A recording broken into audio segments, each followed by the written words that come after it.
China virus, ಆರೋಗ್ಯ ಇಲಾಖೆಯಿಂದ guidelines ಬಿಡುಗಡೆ. ಎಚ್ಎಂಟಿವಿ ಜಾಡು ಬೆನ್ನತ್ತಿದ ರಾಜ್ಯ ಸರ್ಕಾರ.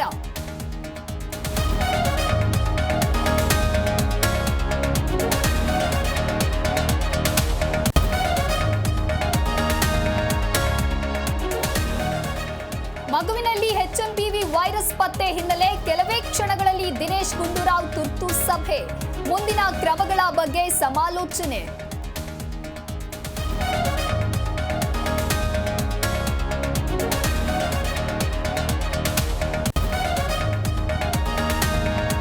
ತೆಲಂಗಾಣ ಪೊಲೀಸರ ಫೋಟೋ ಹಾಕಿ ವಿಡಿಯೋ ಕಾಲ್. ವಿಜಯಪುರದ ಸಂತೋಷ್ ಚೌಧರಿಗೆ ನಕಲಿ ಖಾಕಿ ಕರೆ.